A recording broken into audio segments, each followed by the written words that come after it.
So hello guys, welcome back to the my YouTube channel the red studies. और जो red studies जो है वो इस वाली वीडियो में आप लोगों के लिए लेकर के आया है। जो 12th क्लास है इसका चैप्टर नंबर फर्स्ट है, जिसका नाम है क्या, मानव भूगोल, प्राकृतिक और विषय क्षेत्र। इस वाले चैप्टर को जो है आज हम करने वाले हैं ज्योग्राफी सब्जेक्ट से। क्लियर है?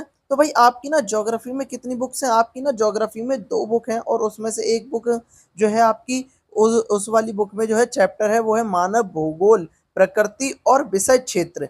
ये वाला चैप्टर है। क्लियर? तो हम भाई इस वाले चैप्टर को करने वाले, तो चलिए भाई बिना टाइम वेस्ट किए जो है आज की इस वीडियो को शुरू करते हैं। तो देखिए भाई इस वाले चैप्टर में हम क्या क्या पढ़ने वाले हैं। तो इस वाले अध्याय में जो है हम ये पढ़ने वाले हैं कि मनुष्य और प्रकृति के बीच में क्या संबंध है। दूसरा हम ये भी पढ़ेंगे कि मानव ने किस प्रकार से टेक्नोलॉजी का विकास किया था।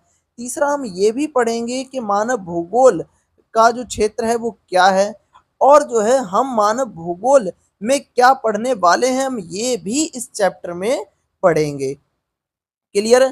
तो चलिए भाई सबसे पहले स्टार्ट कर देते हैं, जो कि यहाँ पर टॉपिक ही था क्या, कि मानव भूगोल। ठीक, तो मनुष्य और प्रकृति के बीच के संबंध जो है वो क्या है। अब चलिए स्टार्ट करते हैं। सबसे पहले इसकी परिभाषा जान लेते हैं कि मानव भूगोल की जो परिभाषा जो है वो क्या है। मानव भूगोल, मानव भूगोल किसको कहते हैं? मानव तथा प्रकृति के बीच के जो संबंध होते हैं इनका अध्ययन करना ही मानव भूगोल कहलाता है। क्लियर? यानी कि मानव और प्रकृति के बीच का जो अध्ययन है या बीच के जो संबंध हैं इनके बारे में पढ़ना ही क्या कहलाता है? मानव भूगोल कहलाता है। क्लियर है? अब बात करते हैं कि भाई क्या मानव भूगोल क्षेत्र के, यानी मानव भूगोल क्षेत्र कौन कौन से हैं। पहला, नगरीय भूगोल, जनसंख्या भूगोल, आर्थिक भूगोल, राजनीतिक, आवास और सामाजिक। ये सारे के सारे मानव भूगोल क्षेत्र में आते हैं। क्लियर है? और देखिए और कौन कौन से भूगोल के क्षेत्र हैं और देखते हैं। और भाई अब है कुछ भूगोल, मानव भूगोल के उपक्षेत्र। क्या? उपक्षेत्र। उपक्षेत्र का भाई मतलब क्या होता है? उपक्षेत्र का मतलब होता है जो क्षेत्र से छोटे छोटे और क्षेत्र निकले हों उन्हीं को उन क्षेत्रों के उपक्षेत्र कहा जाता है। जैसे मान लो भाई ये एक क्षेत्र है, इसी से ही एक और ये वाला क्षेत्र निकला है, तो ये जो हो जाएगा इस वाले क्षेत्र का उपक्षेत्र बन जाएगा ये। क्लियर? तो ये बोलना चाहता है। तो देखिए भाई उपक्षेत्र कौन कौन से हैं। पहला, संसाधन भूगोल, कृषि भूगोल, उद्योग भूगोल, व्यापार भूगोल, पर्यटन भूगोल। तो ये जो है कुछ इस प्रकार के जो भूगोल मौजूद हैं। ठीक, अब अगला जो टॉपिक है वो स्टार्ट करते हैं कि कौन सा है। भाई ये है भौगोलिक विचारधारा का। भौगोलिक विचारधारा का मतलब क्या? भौगोलिक विचारधारा का मतलब ये है कि भूगोल को लेकर के वैज्ञानिकों की या कई अलग अलग जो लोग हैं, विद्वान जो हैं, उनकी क्या राय रही है। तो देखते हैं वो राय क्या है कि भूगोल जो है उसमें बहुत सारे वैज्ञानिक हुए हैं। उन्होंने प्राकृतिक और मनुष्य के बीच के संबंध के बारे में जो है वो अपने अपने उसमें राय दिए हैं या राय प्रकट की है। और उन्होंने बताया है अपने अपने हिसाब से कि मानव और प्रकृति के बीच में क्या संबंध है। इन्हीं विचारों को भौगोलिक विचारधारा कहा गया है। क्लियर? और देखिए क्या था कि भौगोलिक विचारधारा के प्रकार कौन कौन से होते हैं। तो उस टाइम पर 3 भौगोलिक विचारधाराएं निकली। तो अब 3 भौगोलिक जो विचारधाराएं जो निकली वो कौन कौन सी थी? 3 भौगोलिक विचारधाराएं। तो पहली थी नियतिवादी। नियतिवादी ये ऐसी विचारधारा थी जिसको निश्चयवाद भी कहा जाता था। संभववाद विचारधारा और नवनिश्चयवाद, ये 3 प्रकार की विचारधाराएं आई। अब चलिए इन विचारधाराओं के बारे में डीपली पढ़ते हैं। तो देखो भाई, पहला मैंने आपको बताया था कि नियतिवादी, जिसको निश्चयवाद विचारधारा भी कहा जाता है। जो देखिए जो इधर की तरफ है ये वाली है ना। तो अब इसी के बारे में पढ़ते हैं। अब देखते हैं कि ये क्या बोल रहा है। अब देखिए भाई इस वाली विचारधारा में क्या होता है कि इस वाली विचारधारा के अनुसार ये बोला गया है कि प्रारंभ में मानव जो है वो आदिम अवस्था में जो था मौजूद था। आदिम का मतलब आदिवासी के टाइप का कुछ रहता था। उसने प्रकृति के अनुसार जो है खुद को ढाल रखा था। यानी कि भाई क्या था कि उस टाइम पर आदिम अवस्था में थे सारे। और जो लोग जो थे वो जंगलों में रहते थे, जंगलों पर ही निर्भर रहते थे। और तो और भाई क्या था कि वो प्रकृति से डरते थे। उस टाइम पर ज्यादा विकास नहीं हुआ था। और क्या था, और इस समय में प्रौद्योगिकी यानी टेक्नोलॉजी का विकास नहीं हुआ था, यानी कि निम्न स्तर था। मानव विकास जो है क्या, मानव विकास भी बहुत ही कम हुआ था उस टाइम पर। मानव प्रकृति की सुनता था उस टाइम पर। और तो और भाई क्या होता था कि उनकी या उसकी यानी कि प्रकृति की पूजा करता था, उसकी प्रचंडता से डरता था। इसका मतलब क्या है? इसका मतलब भाई ये है कि पहले भूकंप आ जाता था तो लोग क्या करते थे, वो घरों में छुपते थे जा जा करके, या फिर बारिश आ जाती थी तो वो जा करके गुफाओं में छुप जाते थे, कुछ इस टाइप से, है ना। लेकिन ये बदली बाद में, लेकिन अभी हम यही पढ़ रहे हैं ना। संसाधनों के लिए मानव जो था वो सीधा प्रकृति पर ही निर्भर रहता था। यानी कि इस अवस्था में पर्यावरणीय निश्चयवाद का नाम दिया गया, यानी इस अवस्था को पर्यावरणीय निश्चयवाद के नाम से भी जाना जाता है, नियतिवादी, है ना। और निश्चयवाद विचारधारा या फिर पर्यावरणीय विचारधारा, ये तीन प्रकार के नामों से इसको जाना जाता है। अब अगली विचारधारा के उसमें चलते हैं, या फिर उससे पहले हम देख लेते हैं कि इस विचारधारा को कौन कौन मानता था। इस विचारधारा को रेड जेल मानते थे, रीटर मानते थे, हम्बोल्ट्स मानते थे। ये तीन वैज्ञानिक थे जिन्होंने कहा था कि हाँ भाई, ये विचारधारा बिल्कुल सही है, ऐसी ही विचारधारा है ना।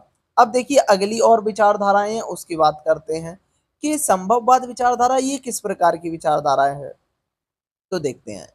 अब यह जो था समय के साथ साथ मनुष्य का जो था वो विकास भी हुआ था, है ना। मानव नई संभावनाओं को जन्म भी देता था। विडाल डीला ब्लास नाम के जो व्यक्ति हैं इसके समर्थक थे, यानी वो कहते थे ये विचारधारा बिल्कुल सही है। और क्या था इस विचारधारा के अंतर्गत? इस विचारधारा में ये था कि मानव जो था वो मानव जो था वो प्रकृति से डरता नहीं था बिल्कुल भी। यानी पहले वाली जो विचारधारा थी उसमें मानव जो था वो प्रकृति से डरता था, लेकिन ये वाली जो विचारधारा है इसके अंतर्गत मानव जो है वो प्रकृति से अब नहीं डरता है। अब मनुष्य खुद को प्रकृति के अनुसार नहीं ढालेगा, उल्टा प्रकृति को ही अपने अनुसार जो है वो ढालना सीख गया था। तो कुछ इस प्रकार से, यानी कि भाई क्या है कि अब मनुष्य जो है वो प्रकृति से स्वतंत्र होकर के रहने लगा। अब मनुष्य प्रकृति में परिवर्तन भी कर सकता था। अब मनुष्य संसाधनों का इस्तेमाल भी करने लगा, मनुष्य ने प्रौद्योगिकी यानी टेक्नोलॉजी का विकास भी कर लिया था। तो ये सब कुछ हुआ था। जैसे एग्जाम्पल के लिए पहले मैंने आपको बताया था कि पहले गर्मी लगती थी तो लोग उसमें बैठते थे, क्या नाम है, पेड़ों के नीचे। लेकिन आज के टाइम पर गर्मी लग रही है तो लोग क्या कर लेते हैं, कूलर चला लेते हैं, है ना। फ्रिज भी रहता है भाई, ताकि गर्म पानी उन्हें ना मिले, ठंडा पानी मिले। और एसी भी है, पंखा भी लगा हुआ है। तो ये सारी की सारी चीजें हैं। तो इससे हमें पता लगता है कि मनुष्य जो है वो कहीं ना कहीं अब प्रकृति से डरता नहीं है, उल्टा उससे लड़ता है। तो ये बताया है। अब अगली विचारधारा,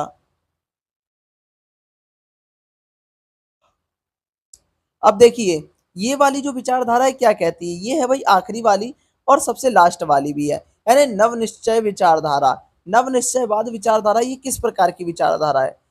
इस विचारधारा को हम रुको और जाओ के नाम से भी जानते हैं। क्यों? क्योंकि इसमें क्या था कि विकास करने को भी कहा गया था और प्रकृति को नुकसान ना पहुंचाने की भी बात कही गई थी। इस विचारधारा के समर्थक थे ग्रिफिथ टेलर। कौन थे? Griffith Taylor. इस विचारधारा के तहत क्या क्या हुआ था? इस विचारधारा को जो था वो नव निश्चय बाद जो है इसका नाम दिया गया, या फिर इसको रुको और जाओ निश्चयवाद के नाम से भी जाना जाता है। इस नई संकल्पना के अनुसार ना तो पूरी तरीके से इंसान जो है वो पर्यावरण निश्चयवाद है, और ना ही वह पूरी तरीके से पर्यावरण से स्वतंत्र यानी कि संभववाद है। यानी ना तो वो पूरी तरीके से निश्चयवाद को बढ़ावा देता है और ना ही संभववाद। निश्चयवाद ये पहली विचारधारा बताई थी जो प्रकृति पर ही आश्रित थी। ये संभववाद थी जो प्रकृति से बिल्कुल उल्टी थी। और देखिए क्या है कि मानव केवल जो है वो प्रकृति के नियमों का पालन करके ही प्रकृति पर विजय पा सकता है। ये जो है ये तीसरी वाली विचारधारा कहती है, यानी तीसरी वाली विचारधारा वो ये कहती है कि अब मानव जो है वो क्या करेगा कि प्रकृति पर विजय पाएगा, लेकिन उसको नुकसान ना पहुंचा करके। यह दो विचारधारा यह दो विचारों पर्यावरणीय निश्चयवाद और संभववाद के बीच का रास्ता बताती है। कौन सी वाली विचारधारा? ये नवनिश्चयवाद विचारधारा।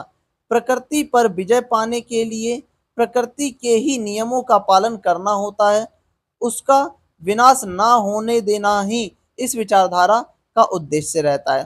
तो कुछ इस प्रकार से जो है इसको समझाया गया है। अब ये वाला टॉपिक भी समझ लेते हैं।